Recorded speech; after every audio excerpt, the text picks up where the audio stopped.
There we go. Good morning. Thank you for joining us for this virtual job spotlight. And we are spotlighting in January our ag, food, and natural resources careers. So today we have with us three guests, but let me first say, along with me, we also have Allison Bowie from NWTC, who is going to be manning the chat. And in conjunction with those two organizations, and I'm Lynn April from CESA 8, we also do this in conjunction with CESA 7, the Ahnapee Youth Apprenticeship Consortium, UWGB, and Inspire Northeast Wisconsin. So our three guests today are all in the careers of agriculture in one way or another. So we're going to be hearing today from Phil Tim, who is in agribusiness seed sales with Seedway LLC, Kimberly Schmidt, who is a county ag educator with Shawano County, and Dave Wilford, who is with a family farm, so Wilford Farms. And let me advance. Just a reminder that this month we have actually 4 dates instead of 3. Generally, we've been running 3, but because ag was so popular, we are running a 4th. So the 4th, usually the last one of the month, is all about post-secondary education for that particular career cluster. So we are going to be hearing from 5 of our partners in secondary and post-secondary next Wednesday. So we'll be hearing from an ag teacher, and then some programs at NWTC, the Dairy Science Program, Environmental Engineering Technologies, and Farm Business and Production Management. And then also a professor in Social Science and Watershed Management with UWGB. Just a reminder of our norms for today. The meeting is being recorded and will be broadcast after the event through Inspire Northeast Wisconsin. So I will send a link to the recording after it gets posted to YouTube. We do have everyone muted and video capabilities turned off, especially for students to eliminate distractions. But we do definitely want to hear from you, and I'll tell you about that in just a sec. If the presenters have any videos or slides, you'll be able to see them on my screen. If you leave the meeting, I will try to keep an eye out for anybody trying to join, but you may not be able to get back in. We do definitely want to hear from you if you have questions, however, so please do enter questions in the chat, and Allison will be manning that. After each one of our presenters gets done, we will then give them time to answer any questions that have been asked through the chat. And we have not ever had to do this, but we do have the ability to remove anyone from the meeting if they are being distracting. So onward, we have first with us today Phil Tim, who is an agribusiness seed sales, and I forgot to repeat Seedway LLC on the top of here, but that's the company he's with. So he's going to introduce himself, and then we have a short video that he's going to watch. So I'm going to stop sharing so that we can see you on the screen, Phil. All right, thanks for the introduction, Lynn, and I'm happy to be here this afternoon. I'm actually traveling down to Alabama right now to evaluate some research trials that I've got placed with some upcoming carrots that probably won't come to market for probably about 10 years. However, just to tell you a bit about who I am and what I do, like Lynn said, my name's Phil Tim. From northeastern Wisconsin. I work for Seedway, which is a specialty vegetable seed company.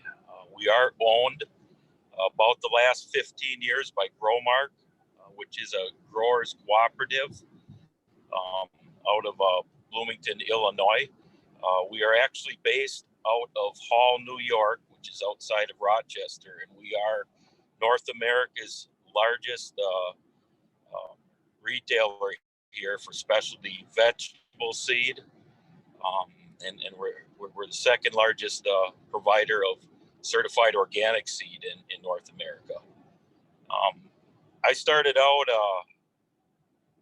working on my family's dairy farm. We had about 380 acres, and we did it old school back then. We did not have a pipeline or anything like that, so I wanted to get off the farm quick as I could. But as I grew up, I realized, there were a lot of well-grounded people in that business, and I missed it. So I got back into it. Started working for the canning companies out of Green Bay. Back in those days, they were not large corporations like there are now. There were a lot of small family-owned canning companies, and I basically worked myself through the roles of being seasonal help, and I worked myself all the way up to the lead manager of a egg program for a large food processor down in Janesville, where I ran the entire show.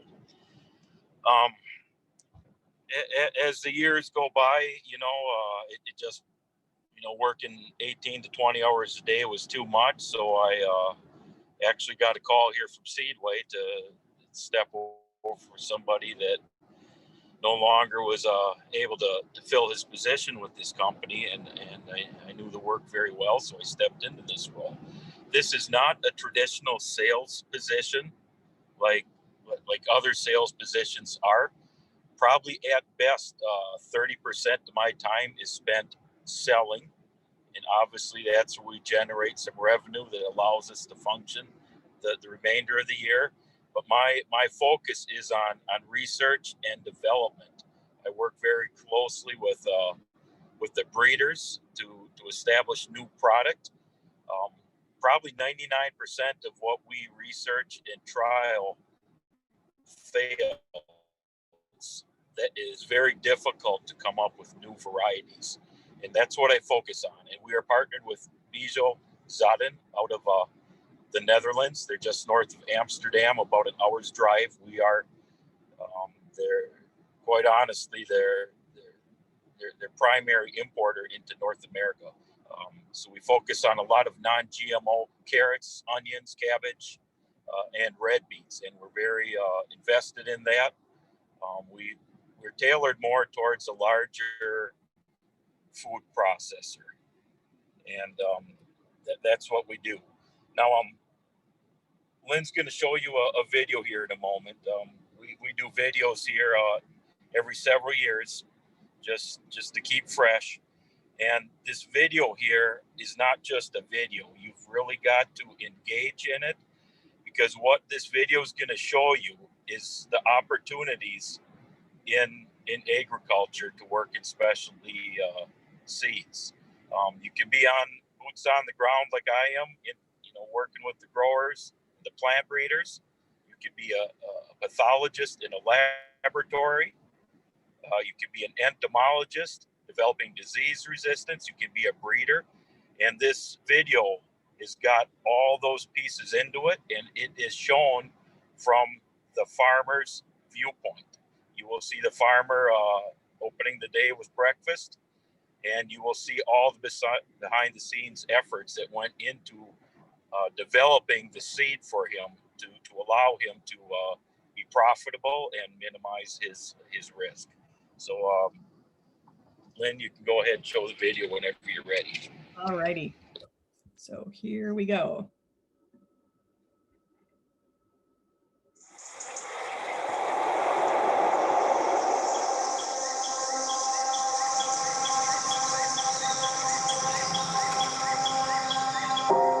Every so often, while you're busy with your daily life, you have these moments. Moments when you feel you're a part of something bigger. When you're aware of how valuable our Earth really is. And how much it needs our care. Take Marco, for instance. As a vegetable grower, he plays a vital part in all our future, in which we face a steadily increasing need for food. Fortunately, Marco doesn't have to take on this challenge alone. At Bayo, we help growers work sustainably, so they can make the most of their land. And not just Marco, but all growers around the world. They know their land like no other, the strength it bears, the possibility it offers, the potential that lies within it.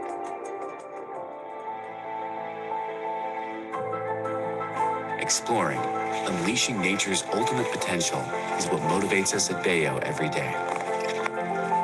As a family business since 1899, we know that to make a big impact, you must start with something small.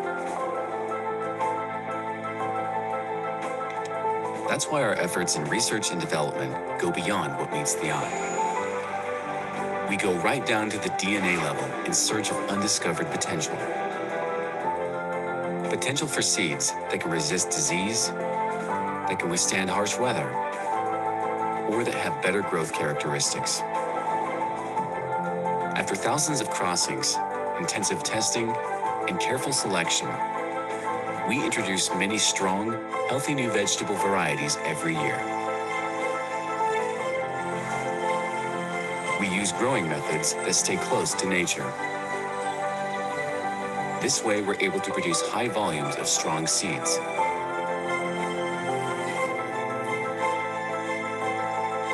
To ensure purity and the highest quality, we work with devotion, care, and a great eye for detail on each seed lot. We dedicate ourselves to making sure our seeds are in great condition and ready to grow into healthy, flavorful vegetables.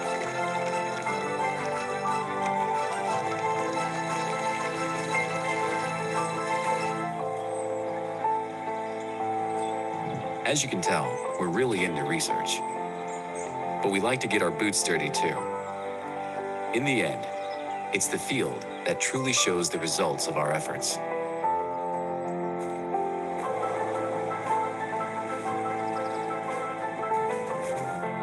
Being a grower ourselves, we know that a good yield doesn't only depend on the quality of the seed. Cultivation conditions also have an effect. We understand the challenges we all face. We help each other by sharing experiences to achieve the best results while keeping the soil fertile and healthy.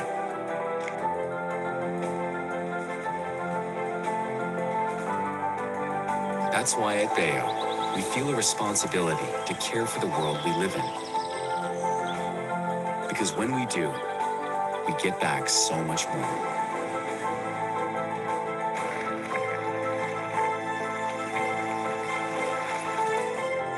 Together, we can provide enough food for everyone. And not just today, but long into the future. It all starts with an open mind. Who knows what we may yet discover? If nature has taught us anything, it's that there is great potential in even the smallest of things. That's why for us, exploring nature never stops. Bayo.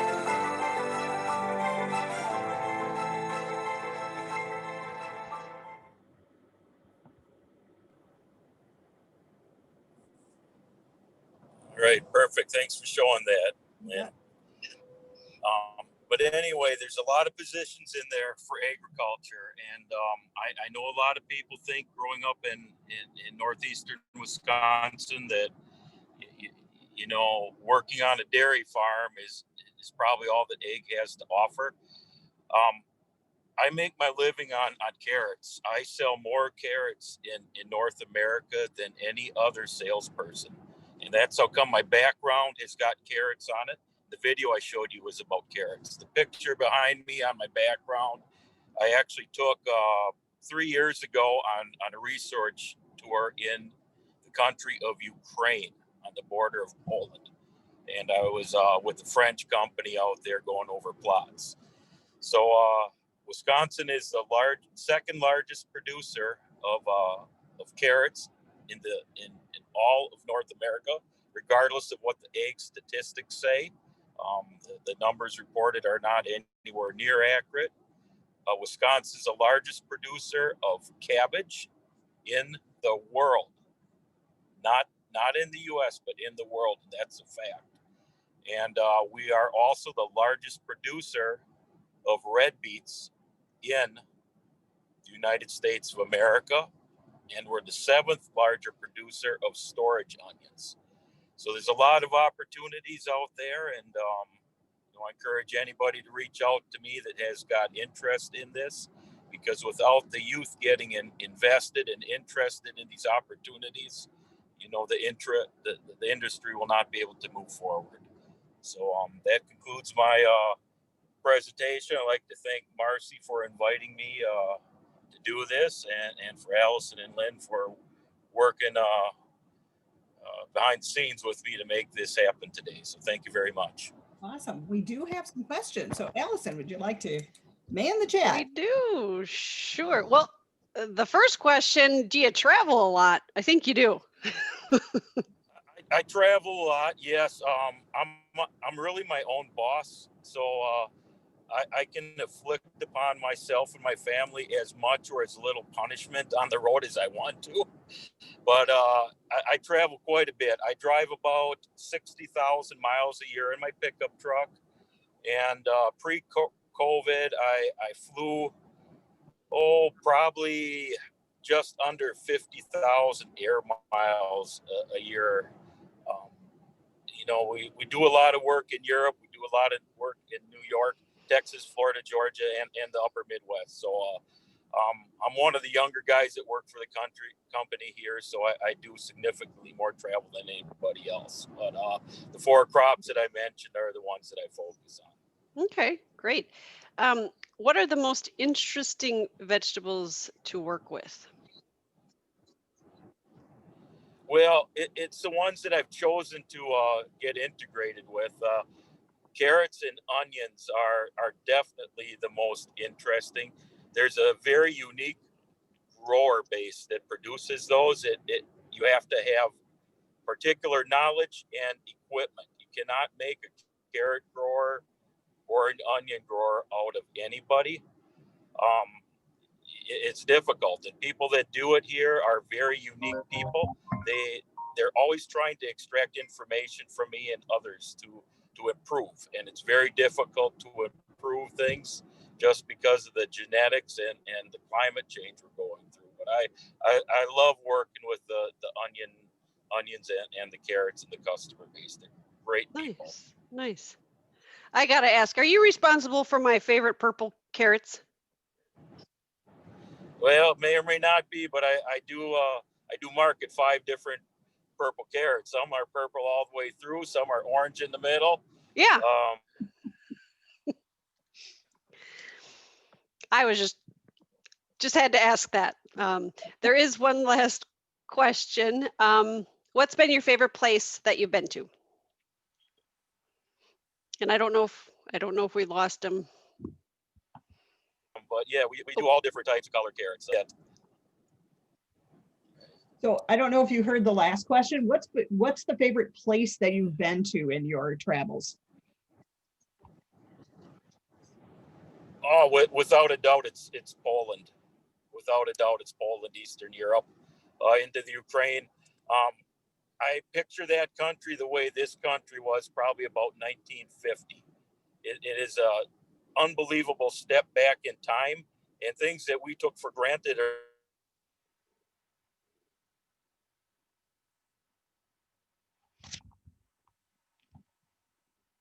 I think he might be going through a dead spot right now. So, but we got the answer. So thanks so much, Phil. We're going to let you go since you're on the road, and I'm going to go back to sharing my screen and introduce our next speaker, who is Kimberly. Around here in agriculture when I was a young man have there yet. So it is very interesting happening over there. Great. Thanks so much. Kimberly Schmidt is the county ag educator with Shawano County, so she's going to tell us about her position. So Kimberly. Hi. You can go to, yeah. I'll give you a little bit of a background of my education and kind of where I got to today, and then we can go into maybe what I typically do in a work week. So I grew up in Shawano County, and I attended Wittenberg-Bertowood High School. And while growing up, I did not grow up on a farm. I did live out in the country per se, but I wasn't super connected to agriculture until I took an ag class in high school, and I took ag all 4 years of my high school. And I had a really great ag teacher that I always try to shout out whenever I give any of these talks. She really put the passion and the love of agriculture in me. And I also have a passion for animals. I really love animals. So when I was in high school, I had started thinking that I wanted to pursue a career as a vet. So I worked at a vet clinic that did both small and large animals. So they went out to the dairies, they had horses, but they also had dogs and cats. So I had tried to get some relevant job experience before I had entered college. And when it came time to apply for colleges, I ended up applying to UW-Madison. I attended there all 4 of my years, and I got a bachelor's of natural science majoring in animal science.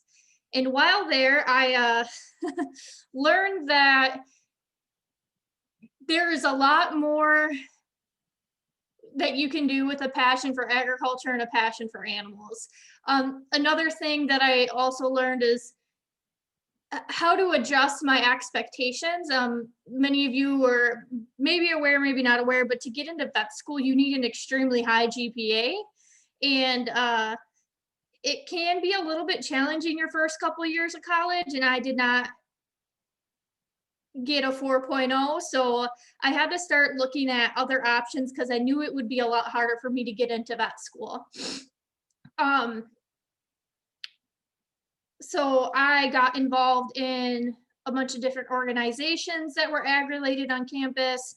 I also got a job in a research lab that studied dairy nutrition. And that's where I kind of found another passion within a passion. I really loved nutrition and how that all worked. So after working in the research lab for about 2 years, my senior year, I also got an internship working with a feed company.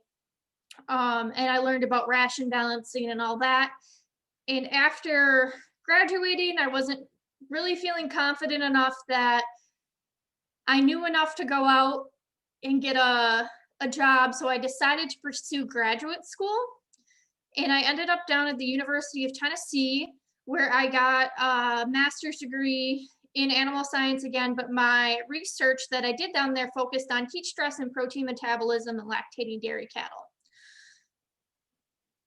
And I guess the one thing I would point out about grad school too, and another reason I chose that, I didn't even end up, by the time I got to be a senior, I didn't even end up applying to vet school. And there's a couple of reasons, and I'm not saying this to discourage anybody if they want to be a vet, like totally pursue that, but this would be the reasons that I did not decide to. The first one being, while my GPA was not a bad GPA, it was not a 4.0. Also, vet school costs money. And I had already spent quite a bit of money getting my bachelor's degree, and I didn't want to go into any more student debt. And a lot of times, not all times, but a lot of times when you pursue a master's or a PhD, you'll get what is called an assistantship.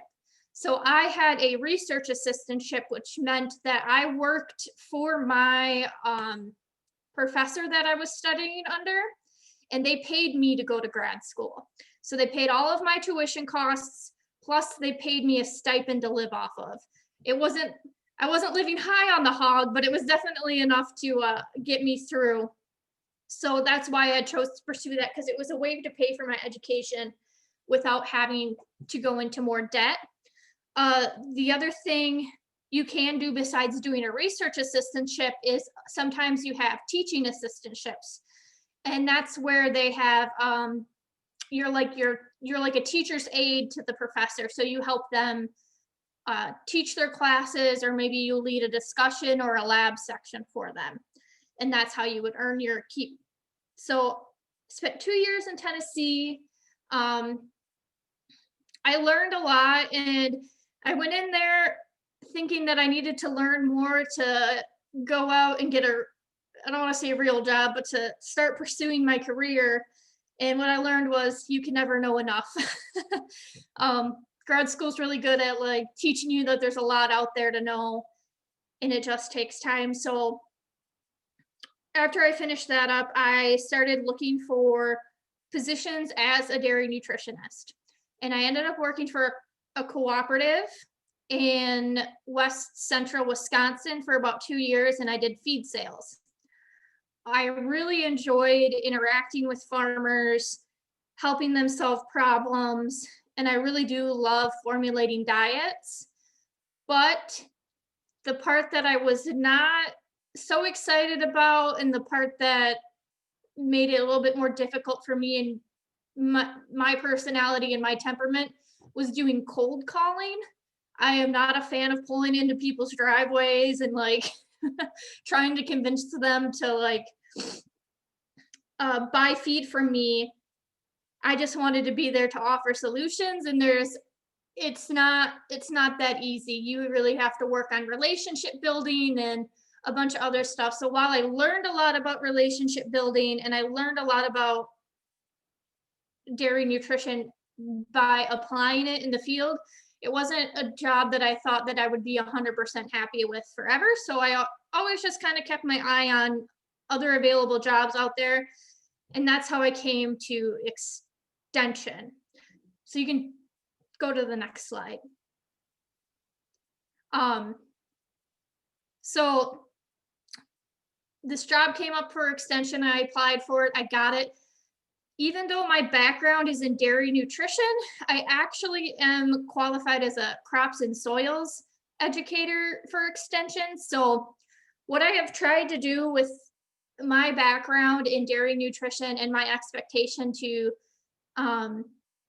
program in the more agronomy side of things is I look a lot at forages. So one thing that I have always taken with me since undergrad up through my master's degree and now in extension is I do love to participate in research, and extension is really good at allowing us to do research projects and bring some of that on-farm research to the university. So on the side here, there's a picture of an alfalfa plot I had this summer. We were looking at sulfur and I'm going to forget, potassium, and there's one more. Oh, I should have looked this up before. But some different nutrients and what effect that they would have on yield and quality.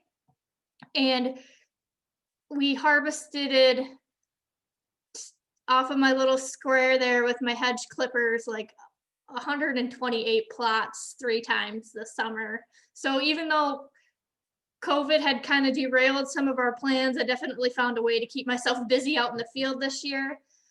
This middle picture is of another project that I'm working on where we are looking at feeding rye or triticale to dairy cattle, because a lot of times those crops are used as what's called a cover crop, where it gets planted in the fall and it grows in the spring and helps add biomass to the soil, as well as helping prevent soil erosion. And there's a lot of benefits to them, but sometimes when we have feed shortages, they can also be utilized by the cattle on the farm as well. So we're looking at doing nutrition modeling and like how those would fit in dairy cattle diets.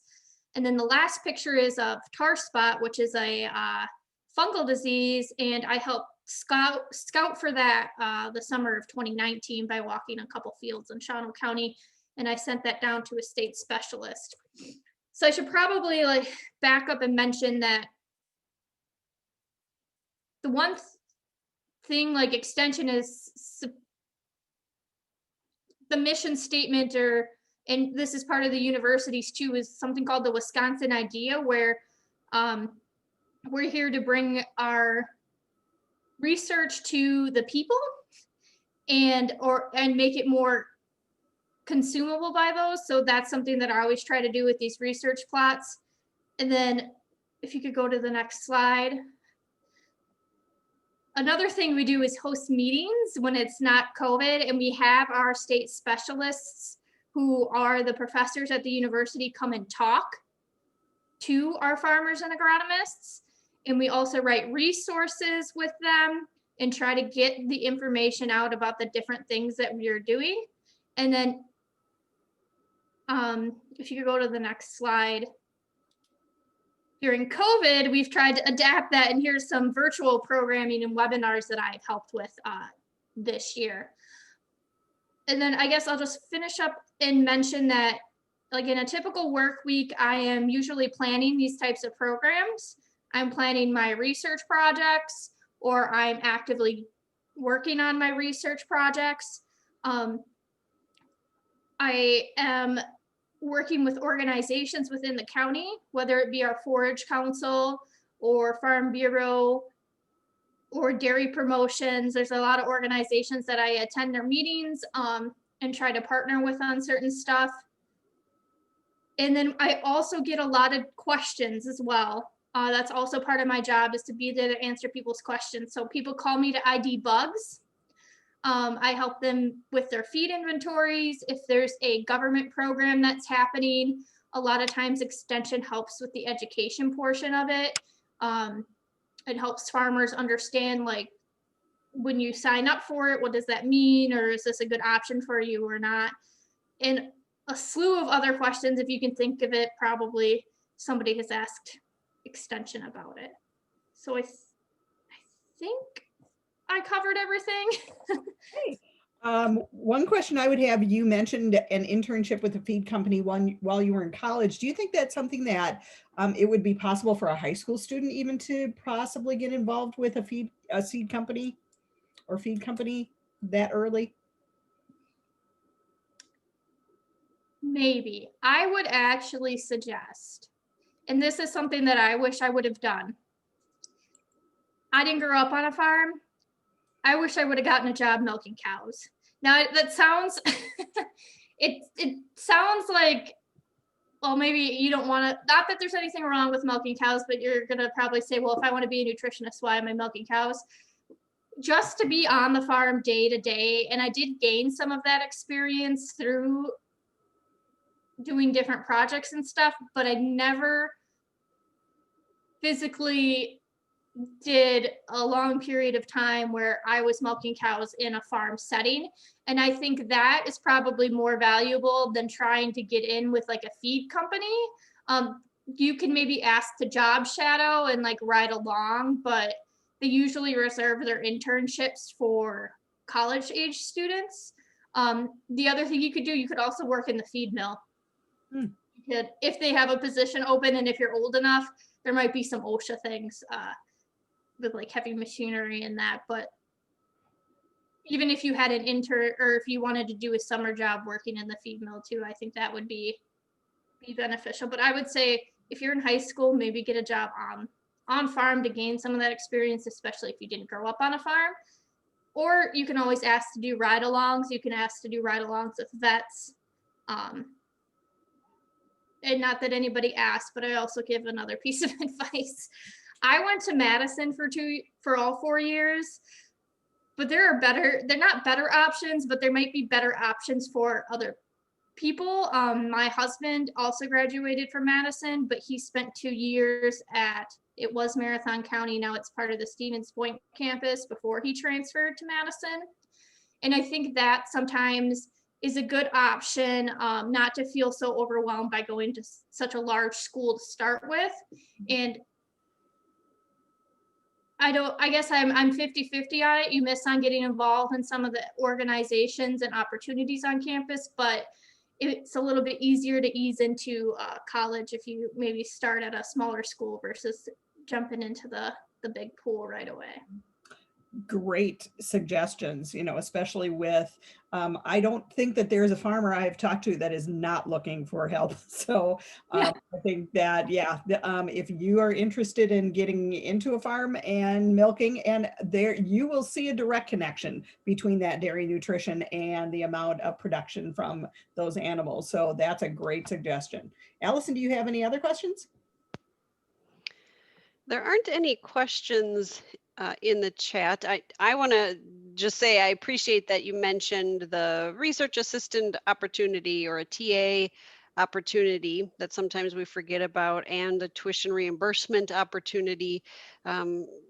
Sometimes I think students and or parents forget that there's companies out there that are willing to invest in good workers. So thanks for mentioning that.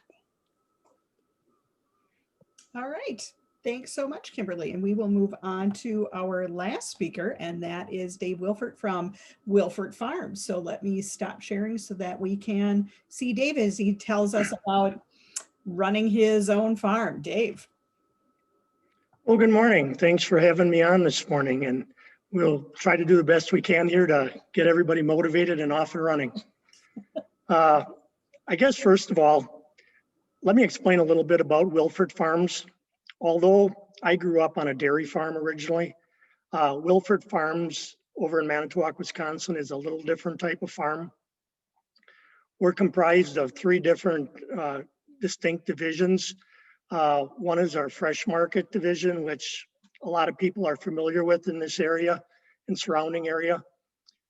We do a lot of fresh market produce, from strawberries to peas in the pod to asparagus, sweet corn, actually 30 different crops that we do raise on our own property.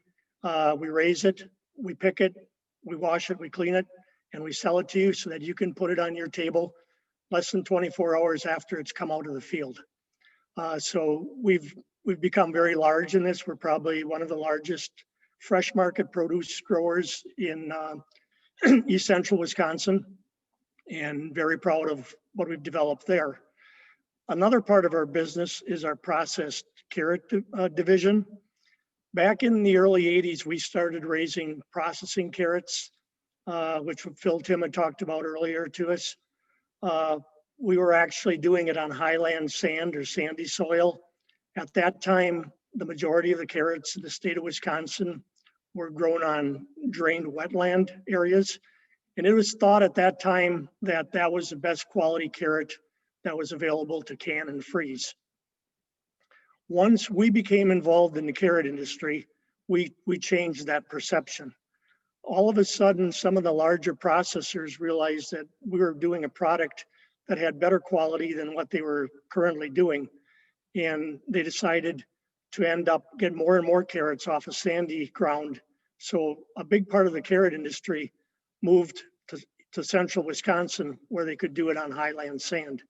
So we're pretty proud of the fact of, as a person, one of 34 growers back in 1984 who were doing carrots, we were the only, per se, sand grower at that time, and everyone else was a muck grower.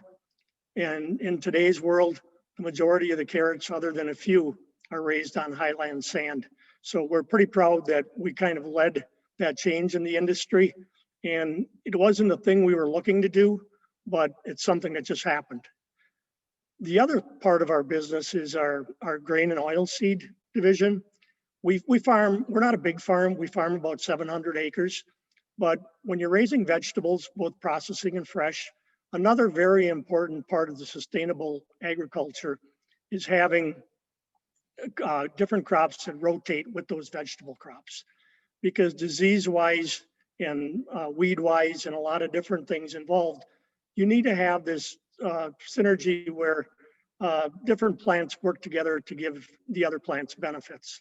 So by growing field corn and soybeans and winter wheat and some green snap beans, which we also do for a canning company, it gives us a mix of crops that helps us to be sustainable down the road.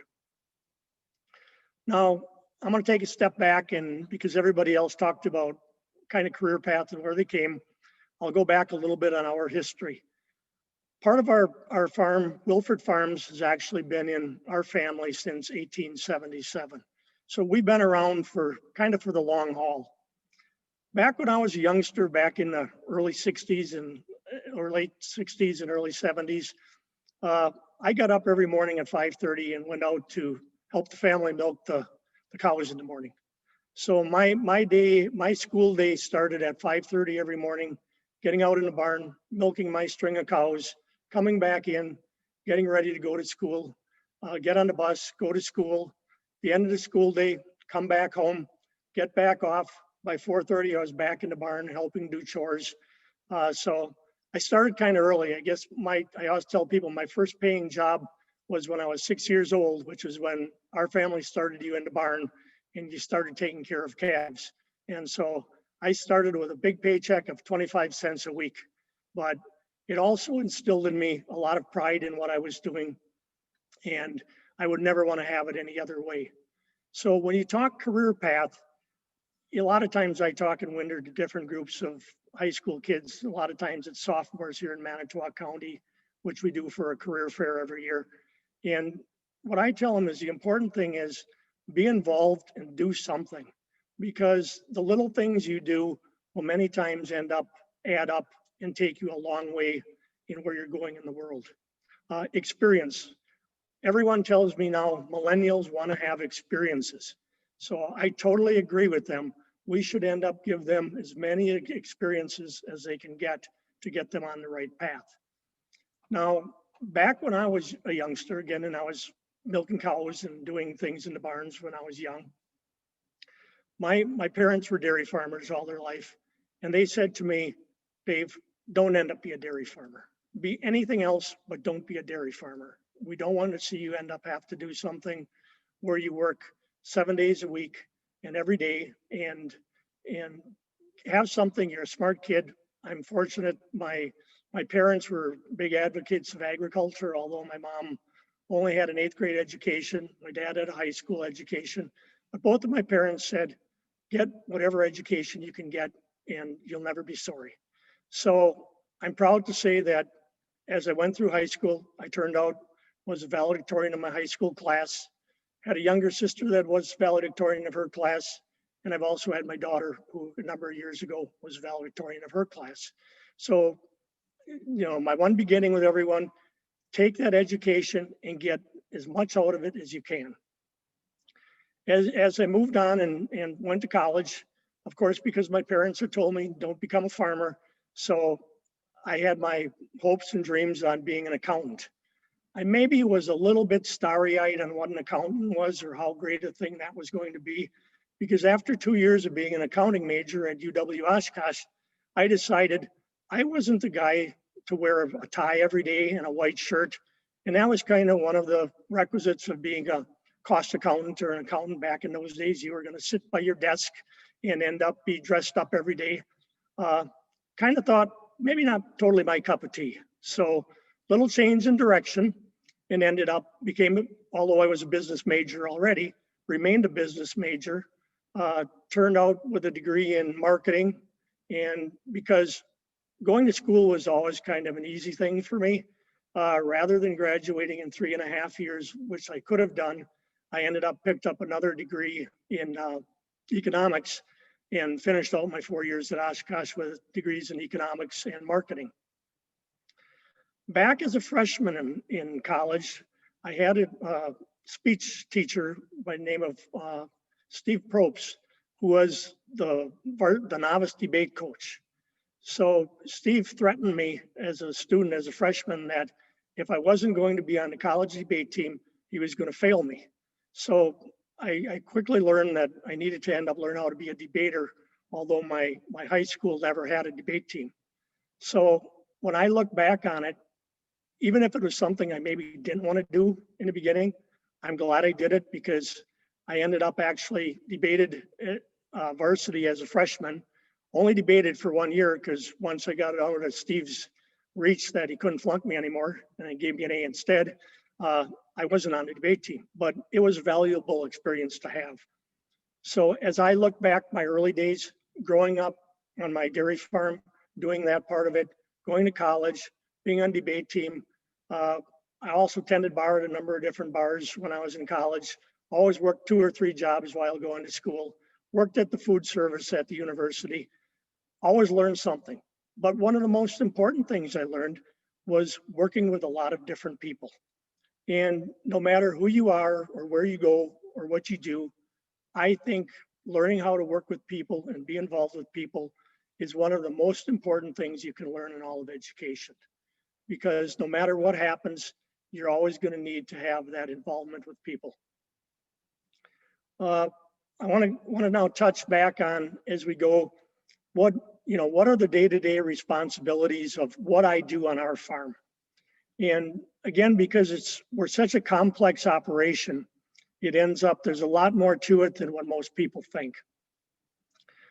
I'll have kind of slow times this time of the year. And so what am I doing? we're planning. A lot of planning goes into what we do here at Wilford Farms. Everything from all of the inputs between fuel, seed, fertilizer, labor. We're trying to get a handle on where we're going to be going and that everything can fall in order. Because one of the things that's so much different in agriculture than in many of other industries, in many other industries, we can close the doors at the end of the week and we can shut down for a couple days. In agriculture, we can't do that. When we start up in spring and get rolling, we run 24/7 basically. We may not be there every hour of the day, but something is going on for every hour of the day that our farm is running. I want to start and go back a little bit and talk about the management team of what we have at Wilford Farms. And although I've probably been on board the longest of anyone, my wife has also become a very important part of our management team. And as a company, we do all our own bookkeeping, all our own tax work, because we think we can do it better than anyone else. When I first moved home, and also my background in taxes and that type of thing from my college degree, I did my own tax work. My wife, Terry, soon started and wanted to be involved with it. She's done taxes for hundreds of other people in years gone past, doesn't do it anymore, but still oversees all of our bookwork and tax work because she does it better than anyone else would be able to do it, no matter what type of specialty they've been in. We're so different and so diverse that only you can do it yourself. The other part of our management team here is my son, Ryan, who's 27 years old. Ryan's been with us since he's been a youngster. He ended up grew up the same way I did. Started driving pickup truck when he was 4 years old and ended up whenever there was something to jump on and run, he's been doing it and driving it. He's also taken over because we end up in our business, we have a lot of different equipment. Some of our specialty equipment, we actually build in our machine shops. So we actually design, manufacture it and build it by ourselves because we are in the carrot industry, which there's about 6 or 7 of us that are left in the state of Wisconsin that actually produce the majority of the carrots in the state right now. Back at the turn of the century, we were actually producing 1% of the processed carrots that were grown in the United States. So between my wife, Terry, myself, my son, Ryan, and now I've got to add my daughter, Kelly, because we all look at how different things happen and how you grew up. Well, my daughter, Kelly, also grew up and was involved in our farming operation from a little girl on. And I look back once in a while, I have pictures of her selling produce at the Manitowoc Farmers Market. And Kelly's grown up. I always kid people a little bit. I'm the only poor guy on our farm management team with lowly education from UW Oshkosh, because all the other members of my management team are UW-Madison graduates. And daughter Kelly graduated a couple of years ago, also with a law degree from Madison. So when I have difficult questions, she also takes care of dad on that. But it's been fun. And the fun part about it is I look at my career path. It started out, it went different directions, but what's the one constant with all of us in our management team? The one constant, and everyone I think needs to look at that, and it's called change. And don't remain static. We need to, as our life goes on, continually change and look at which direction are we going to go. I started out as a dairy farm kid, ended up in vegetables. Never thought we'd probably be at the level where we are or what we do, but it's been a fun ride. And one of the really neat things for me has been, it's every day is fun. And although, I'm retirement age, I still have a riot every day because I get to work with a lot of fun people. And because part of what we do now with the people side of it is we also employ a fair amount of people. So I become, and basically my path has taken me more of where I work more with the people than I maybe do with the equipment and all of the planting and stuff, although I'm still involved with that. My son Ryan's taken over a big part of that. He does all the purchasing on whatever equipment or trucks or whatever we're doing. He purchases a lot of the other inputs. I'm a little involved in some of it yet, but I tend to oversee more of the labor part of it because we hire not only, we have very few full-time people because we are seasonal, and that's a very difficult part of our industry. Because if I could hire people that could work for me 50 weeks out of the year, it would be easy. But because we're seasonal and you need to source people that are very skilled and yet don't end up have a job all year round. So that makes it part of our business difficult. So I work with high school kids, I work with college kids, I work with retired people, and I work with migrant labor. Because we have a group of about 40 people in summer that end up pulled together to get all the different jobs done that we need to get done. And again, it's not 5 days a week, it's 24/7. We end up have crews of people that are here at 4 o'clock, 4:30 in the morning, starting work, working through the day. We have people that come in at 7:30, 8 o'clock, start packing things. Our store opens in berry season at 7 o'clock in the morning. The rest of the season, our store is open 7 days a week from 9 till 6, where we're packing out fresh produce. And we have in our part of berry season and peas in a pod season, which is very popular, we see between 1,000 and 1,200 cars a day through our yard. Wow. So in order to keep everything rolling, we need to have people that end up know how to move and move fast and yet do things in an orderly fashion. This past year, when we ended up had to deal with COVID, we, of course, before we opened up, knew COVID was coming and that it was going to have some issues. But we went through a lot of extra special training along with all the new food safety regulations that came on board a number of years ago. So we had people from the state and federal government in here doing inspections, and we were taking everybody's temperature every day and keeping logs on everyone. So we knew we could end up have a safe situation here going forward. I see we do have a question in the chat, so I want to make sure we get to it before our time runs out. So Allison, would you like to? Sure. So the question is, why would you rather be a vegetable farmer than a dairy farmer? Well, I always tell people because, who'd want to get up and look at all those long faces every morning? But truthfully, it is. I think dairy is also a great industry, and I'm really, really proud of what we have here in Wisconsin. I think it's really a noble thing to end up be the raw product producer of what we all process and feed the world here in Wisconsin. So I guess I think dairy's neat. I like my thing better because actually in winter, I can end up kind of close it down a little bit.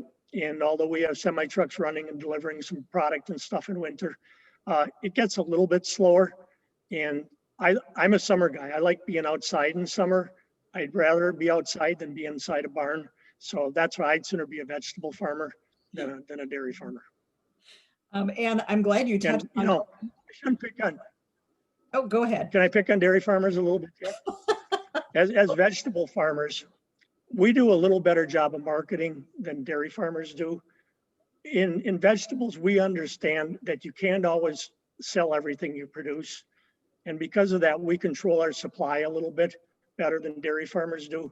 And therefore, I think we're a little better at maintaining our margin levels and profitability than what dairy farmers do. We learned years ago that sometimes you got to plow part of a crop under and don't think you have to sell it all. Oh, yeah. And I'm glad that you touched on some of your COVID preparations, because I was going to ask about that. On the consumer side of things, I really saw people, consumers trying to find more direct from farm sales when things started running out in the grocery stores. So did you see any of that with your fresh market? Yeah, our fresh market was probably did 20%, 25% more business than last year. And again, like I say, getting prepped to do this, we end up, our store is pretty much, although it's inside, it's an open air store. Mm-hmm. And we thought early, and before everybody was telling us this, that if we could keep and change the air in our store faster than all heck, that we could really end up make a difference on preventing this spread. And as it turned out, a couple months later, the more people we listened to said, well, of course, if you can end up move air and you don't have the concentrated air with it in, it's going to help you. So I think a lot of times, we're pretty intelligent thinkers on a lot of things. And I think we were thinking ahead of everybody a little bit on how we did this and kept everybody safe.